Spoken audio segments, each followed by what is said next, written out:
YouTube family, thank you so much. मेरे channel पर आप सभी का स्वागत है। और आज हो गई है 15 तारीख। लोहड़ी का त्यौहार बीत गया है और मकर संक्रांति का त्यौहार भी बीत गया है, लेकिन अभी हमारा मेन त्यौहार बाकी है। वो आने वाला है परसों 17 तारीख को। जी हाँ, तिलकुट चौथ का व्रत है।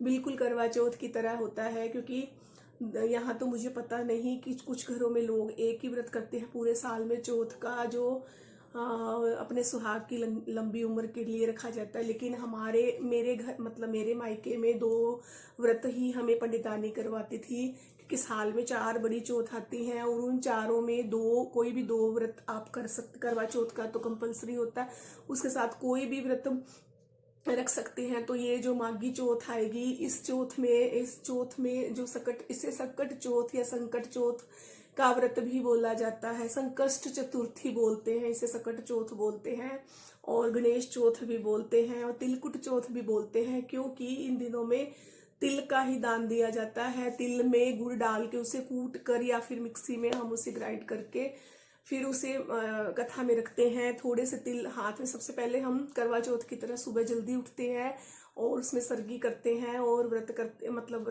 सरगी करने के बाद हम अपना पूरा श्रृंगार करते हैं। सुबह जल्दी तारों की छांव में उठकर करवा चौथ की तरह खाया जाता है हमारे घरों में। और फिर उसके बाद नहाने के बाद तैयार होकर कथा सुनती हूँ।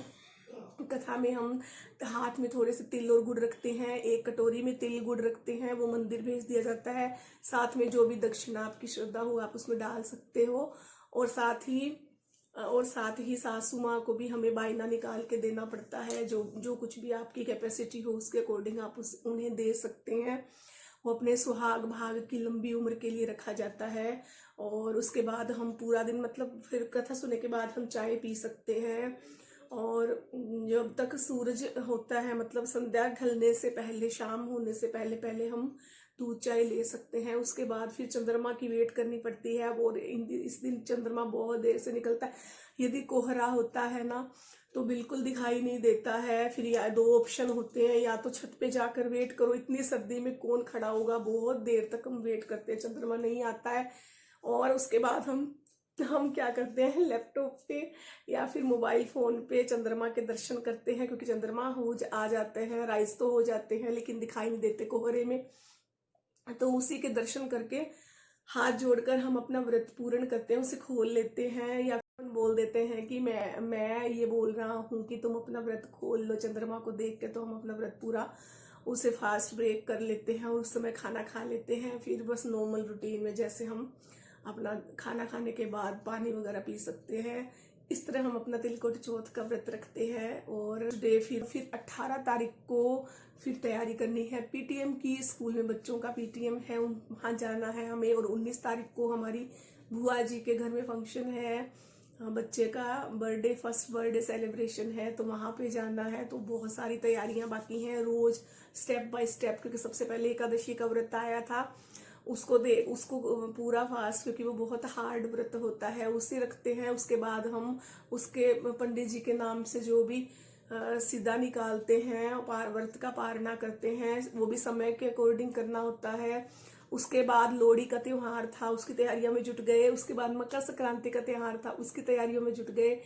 अब फिर 17 तारीख को व्रत है, उसकी तैयारियों में जुट जाएंगे। और उसके बाद फिर हमें पीटीएम में जाना है, और उसके अगले दिन हमें बर्थडे की पार्टी में जाना है। तो इस तरह बहुत सारा लंबा, अभी तो बहुत सारे दिन हमें बिजी रहना है। उसके बाद फिर से कोई ना कोई फिर 26 जनवरी की तैयारियों में लग जाएंगे, क्योंकि चाहे हम बाहर जाएं सेलिब्रेट करने नहीं, लेकिन एक बहुत बड़ा राष्ट्रीय जो हमारा नेशनल हमारा फेस्टिवल है, उससे हमारे दिल में प्राउड होता है, गर्व होता है। हम उसे भी दूसरे त्योहारों की तरह ही मनाते हैं। एक दिल में एक उमंग उठती है ना, वही भाव कहते हैं ना, भरा नहीं जो भावों से बहती, जिसमें रसधार नहीं, हृदय नहीं वो पत्थर है, जिसमें स्वदेश का प्यार नहीं। तो हमारे दिलों में स्वदेश के लिए प्यार है, मातृभूमि के लिए मर मिट जाने की हमारी आकांक्षा है। और इस देश पर हमें गर्व है, जो जगत गुरु कहलाता है, जिसने सारी दुनिया को आध्यात्मिक सब तरह का ज्ञान दिया है।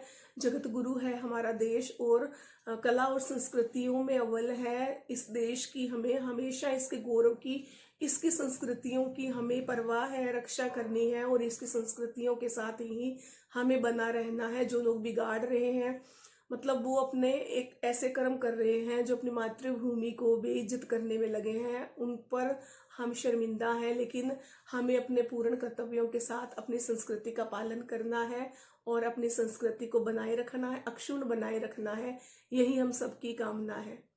तो कहते हैं ना, भारत दे भारत की ऊंची शान का निशान है झंडा, भारत की ऊंची शान का निशान है झंडा, ऊंचा सदा रहेगा हिंदुस्तान का झंडा, भारत की ऊंची शान का निशान है झंडा, भारत की ऊंची शान का निशान है झंडा, ऊंचा सदा रहेगा हिंदुस्तान का झंडा, भारत की ऊंची शान का निशान है झंडा।